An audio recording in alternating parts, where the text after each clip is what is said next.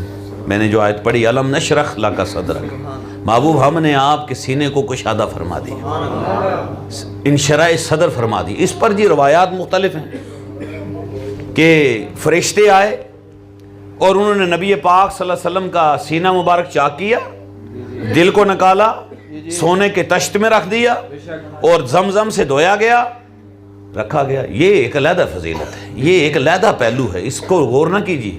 یہ عرفاء کا کلام ہے، یہ صوفیہ کا کلام ہے، اس پر غور نہ کیجیے۔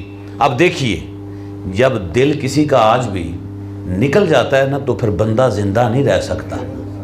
جو بغیر دل کے زندہ رہے وہ محمد عربی ہے۔ کیوں کہ ہم دل کے بغیر زندہ نہیں رہ سکتے، اور حضور علیہ الصلوۃ والسلام ان تمام چیزوں سے اللہ نے ان کو غیر محتاج کر دیا، ہر چیز سے غیر محتاج کر دیا۔ کیا حضور فرماتے ہیں لوگوں سنو، میری آنکھیں سوتی ہیں، میرا دل جاگتا ہے۔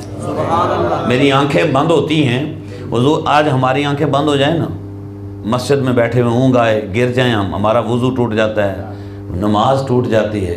نبی پاک علیہ الصلوۃ والسلام سو کر اٹھے ہیں، نماز پڑھ رہے ہیں، سو کر اٹھے نماز پڑھنا شروع ہو گئے۔ صحابہ اکرام نے حضور سے پوچھا یا رسول اللہ ہمارے لیے حکم ہے کہ اگر سو کر اٹھیں تو وضو کریں، آپ سو کر اٹھتے ہیں اور وضو نہیں فرماتے۔ تو نبی پاک علیہ الصلوۃ والسلام نے فرمایا میری آنکھیں سوتی ہیں، دل جاگتا ہے۔ میری آنکھیں سوتی ہیں، دل جاگتا۔ وصال کے روزے حضور نے رکھے، یعنی کہ جس کو پنجابی میں کہتے ہیں 8 پہرا روزہ، مسلسل صحابہ نے رکھنے شروع کر دیے۔ نکاحت کمزوری اتنی ہوگی کہ وہ کھڑے ہو کے چل ہی نہیں سکتے۔ حضور نے پوچھا بھئی تمہیں کیا ہو گیا ہے؟ کہا یا رسول اللہ آپ روزے رکھتے بغیر سحری افطاری کے، ہم بھی رکھ رہے ہیں۔ فرمایا ایوکم مثلی، تم میں سے کون میری مثل ہو سکتا ہے؟ تم میں سے کون میری مثل، عمل کے اعتبار سے کون مثل ہو سکتا ہے؟ اور قرآن پاک پڑھیے تو فرمایا میں تم جیسا تو ایک بشر ہوں، میں تم جیسا ایک بشر۔ اور لوگ ہی اڑ گئے تھے کہ حضور، قرآن پاک میں اللہ تعالیٰ فرماتا ہے کہ محبوب آپ ان سے کہہ دیجئے میں تم جیسا ایک بشر ہوں۔ کیوں؟ لوگ اس بات کو لے کر کہیں اور نکل گئے اور دوسری بات کی طرف دھیان نہ کیا کہ حضور نے فرمایا تم میں سے کون ایسا آدمی ہے جو میری مثل ہو سکتا ہے؟ وہ جو جملہ کہا گیا نا کہ میں تمہاری جیسا بشر ہوں، اس لیے کہا گیا کہ جو اللہ نے صلاحیتوں سے اور جو رحمتوں سے اور جو انعامات سے حضور کو نوازا تھا نا، اس کا کروڑواں حصہ اللہ نے عیسیٰ کو عطا فرمایا تھا، اور لوگ عیسیٰ کو اللہ کا بیٹا اور اللہ ماننا شروع ہو گئے تھے۔ اس لیے اپنی زبان سے حضور سے کلوایا کہ میرے محبوب ان سے کہہ دیجئے میں تم جیسا ہوں، مجھے خدا نہ مان لینا کبھی۔ اب یہاں پر جو لوگ نادانی کی وجہ سے یہ کہہ دیتے ہیں کہ جی آپ رسول اللہ کو تو خدا سے آگے کر دیتے ہیں، اللہ کے ساتھ ملا دیتے ہیں، یہ بات اپنی جگہ وہ اس لیے کرتے ہیں، کم علمی کی وجہ سے کہہ لیں یا حسد کی وجہ سے کہہ لیں یا ایک پارٹی پالیسی کی وجہ سے کہہ دیں، لیکن حقیقت اس کی نہیں ہے۔ حقیقت یہ ہے کہ دنیا میں وہ آدمی جس نے کلمہ پڑھا حضور کا، اس کی یہ جرت کبھی نہیں ہو سکتی کہ وہ حضور کو اللہ کے ساتھ ملائے یا اللہ کے برابر سمجھے، نہیں، اس کی جرت ہی نہیں ہے۔ اللہ اللہ ہے، حضور تو اس کی مخلوق ہے۔ لیکن اے تے ذرا دھیان کرے جے کہ اللہ نے اپنے نالوں محبوب نے جدا کدوں کیتا ہے؟ جب اللہ خود نہیں جدا کر رہا، وہ اپنے ساتھ ملا کے رکھتا ہے، ملا کے رکھنے کے باوجود اللہ اللہ ہے، حضور مخلوق ہے۔ ملانے سے شرک نہیں ہوتا، گھٹانے سے شرک ہوتا ہے۔ جب آپ گھٹائیں گے نا حضور کی شان کو تو پھر آپ شرک کریں گے، کفر کریں گے۔ حضور کی شان کو گھٹائیں گے، ہم کون ہوتے ہیں حضور کی شان کو بڑھانے والے؟ کہ حضور کی شان اللہ نے اتنی بڑھا دی ہے کہ اللہ نے تو کوئی سپیس رکھی ہی نہیں ہے۔ کوئی تھوڑا بہتا وقفہ اللہ نے رکھیا ہوں نا تو کوئی جناب اہل سنت کہتا کہ لو جی یہ وقفہ بھی نہیں ہے۔ اللہ نے فرمایا ثم دنا فتدلی فکان قاب قوسین او ادنا۔ اللہ نے تو حد مکا دیتی، اللہ نے تو وقفہ ہی نہیں رکھا۔ اگر اللہ قاب قوسین تک رہتا کہ میرا محبوب میرے اتنے قریب ہے جتنا تیر اور کمان کا، تے پھر میرے جا کو بندہ آندہ لیجیے یہ فاصلہ کوئی نہیں، اس تو بھی زیادہ قریب ہے، تو پھر ہم انراف کرتے، حدود کی پامالی کرتے، لیکن اللہ نے فرمایا میرا محبوب اتنا قریب ہے جتنا تیر اور کمان کا فاصلہ ہے، لیکن فرمایا او ادنا اس سے بھی زیادہ قریب ہے، یہ نہیں فرمایا اس سے کتنا زیادہ قریب ہے۔ جب اللہ نے قریب کہہ دیا تو کی پتہ کتنا قریب ہے حضور اللہ کے کتنے قریب ہیں، کسی کو کیا پتا؟ تم ذات خدا سے نہ جدا ہو نہ خدا ہو، اللہ ہی کو معلوم ہے کیا جانیے کیا ہو۔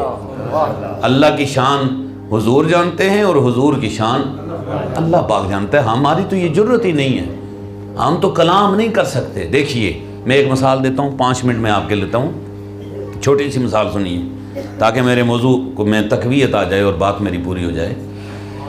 اللہ نے جو معراج حضور کو عطا فرمایا نا، یہ تواتر سے ثابت ہے، اس کا قرآن پاک میں ذکر موجود ہے، معراج کا ذکر قرآن پاک میں موجود ہے، اور احادیث تواترہ کے اندر پڑھے لکھے لوگ جو حدیث کا علم رکھتے ہیں، حدیث متواتر اسے کہتے ہیں جو ہر دور میں ایک بڑی جماعت نے نقل کی ہو اور اس پر کبھی بھی کسی نے جرح نہ کی ہو، کبھی بحث و تکرار نہ ہوا ہو، اس کو حدیث متواتر کہتے ہیں۔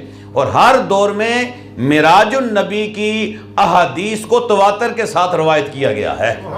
اور حدیث معراج آپ پڑھیے تو اللہ اپنے محبوب کو کہاں سے کہاں تک لے گیا ہے، وَالنَّجْمِ إِذَا هَوَى مَا ضَلَّ صَاحِبُكُمْ وَمَا غَوَى وَمَا يَنْطِقُ عَنِ الْهَوَى إِنْ هُوَ إِلَّا وَحْيٌ يُوحَىٰ۔ کلام اللہ اپنے رسول اللہ سے سنا ہوگا، کلام اللہ اپنے اللہ سے نہیں سنا ہوگا، کسی نے نہیں سنا، کسی صحابی نے نہیں سنا۔ کلام اللہ ہم نے کس سے سنا ہے؟ رسول اللہ سے سنا ہے۔ کلام اللہ کس سے سنا ہے؟ رسول اللہ سے ہم نے سنا ہے۔ اور کس منزل پر اللہ تعالیٰ لے کر گیا ہے؟ کعبہ قوسین اور ادنا کی وہ منازل طے کی ہیں کہ جبرائیل جیسا فرشتہ، طاقتور، نورانی، اللہ کا خاص فرشتہ جو سارے نبیوں کے پاس پیغام لے کر آتا ہے، اس نے حضرت ابراہیم علیہ السلام کو آگ میں گرتے ہوئے یہ کہا تھا ابراہیم میری مدد کی ضرورت ہے۔ ابراہیم علیہ السلام نے کہا نہیں، مجھے اللہ دیکھ رہا ہے نا۔ تو جدوں بندے کل پڑھ دینے آندے نے یار ابراہیم علیہ السلام نے اللہ کو مدد منگی سی، انہاں جبرائیل کو نہیں منگی، تو سانو بھی اللہ کو ہی تے وہ کدے اگ ہی ڈگیا ہوئے نا، تو پھر بندہ کدی بھی فائر برگیڈ نہ سدے، آخر پھر اللہ کو پانی مانگے پر بارش اللہ تینوں دے۔ بھئی ابراہیم کسی سے کیوں مانگے جو خلیل اللہ ہے؟ تو میں خلیل اللہ تے نہیں نا، خلیل اللہ ہے، ان کا تو ڈائریکٹ رابطہ ہے نا۔ تو جبرائیل نے پھر بھی کہا اجازت ہوتے پار مار کے میں آگ بجھا دیں، اب میں نا جنہیں چلائی وہ بھی جانتا ہے، جڑا بھی چاہے وہ بھی جانتا ہے۔ انہاں نے چلو ٹھیک ہے پر تسی نہیں آگ بجھان دی مینوں اجازت دیں دے تے میں اتھے جانا وا جتھے کوئی بھی نہیں جاندا، تے کوئی پیغام جے تے مینوں دے دیو۔ میں کدھر جاتا ہوں؟ سدرۃ المنتہا پہ، وہاں پر کوئی بھی جا سکتا۔ تو حضرت ابراہیم علیہ السلام نے کیا کہا؟ ابراہیم نے کہا تو بے شک تو سدرۃ المنتہا پہ جاتا ہے نا، لیکن میرا اللہ جتنا میرے قریب ہے نا وہ میری بات سن رہا ہے، مجھے تجھے پیغام دینے کی ضرورت نہیں ہے۔ مطلب ہے کہ جبرائیل بھی یہ گل آکھی ہے کہ میں اتھے جانا جتھے کوئی جاندہ، یعنی اس کا مطلب ہے کہ بلندیوں کی جس انتہا پر وہ پہنچتا ہے وہ واقعی بہت بڑی بلندیاں ہیں، بہت زیادہ بلندیاں ہیں۔ آج سائنس نے ریسرچ کی ہے، بہت کچھ ریسرچ کر کے سائنس پہنچی ہے اپنے تجربات کی روشنی میں کہ وہ اندازہ لگا رہے ہیں زمین سے آسمان کو ماپا جا رہا ہے کہ کتنا اس کا فاصلہ ہے، تو لاکھوں کروڑوں کے میل حساب سے وہ چاند تک پہنچے ہیں، اور آگے کیا منظر ہے یہ تو اللہ جانتا ہے یا اس کا نبی جانتا ہے۔ تو حضور علیہ الصلوۃ والسلام کو تو اللہ پہلے آسمان پہ، دوسرے پہ، تیسرے پہ، 7ویں آسمان پر لے کر گیا۔ تو جبرائیل امین نے جب حضرت خلیل اللہ سے یہ کہا نا کہ میں وہاں جاتا ہوں جہاں گل سمجھے بابیوں کے نہیں آئی بڑے دنوں بعد آئے ہیں بھیا کو گل سمجھ آئی ہے کہ نہیں؟ بھول جاندہ ہے نا بندہ، گل سمجھ آئی ہے کہ نہیں؟ میں اتھے جانا جتھے کوئی نہیں جاندہ۔ نبی پاک صلی اللہ علیہ وسلم جب معراج پر گئے نا، تے جبرائیل نالو نال اے جناب خانہ کعبہ کے سین سے انہیں لگام پڑی ہے مسجد اقصی چ اتھوں جناب پہلے آسمان تے نال تعارف کروا رہا ہے اے آخری نبی نے لو جی نال ملو نال تعارف کروا رہا ہے سارے نبیاں نال فرشتیاں نال ایک ہوراں نال جناب کردیاں انہوں تو نہیں سی پتہ آج کیوں لگا میرے نال او جناب مقام سدرۃ المنتہا تے جدوں پہنچے نا تے لو جی انہیں کہا یا رسول اللہ جی اینڈ تے جناب ہے سدرۃ المنتہا ہے یہ فرشتوں کا قبلہ ہے بس یہ میں یہاں پر ہوتا ہوں تے اللہ دے نبی نے پوچھا وہی کتھوں لے کے آنا ہے گل سمجھائی جے کہ نہیں وہی کتھوں لے کے آنا ہے بھائی ایتھے ہی میں کھلوتا ہوں نا تے اللہ پیغام دیندا تے سرکار جتھے تسی ہوندے میں تانوں لب لینا اچھا تو ایتھے ہی تیرا اینڈ ہے تے حضور نے فرمایا تیرا اینڈ ہے تے میری تے ہن ابتدا ہوئی ہے کیونکہ پہلے میں تیرے نال آیا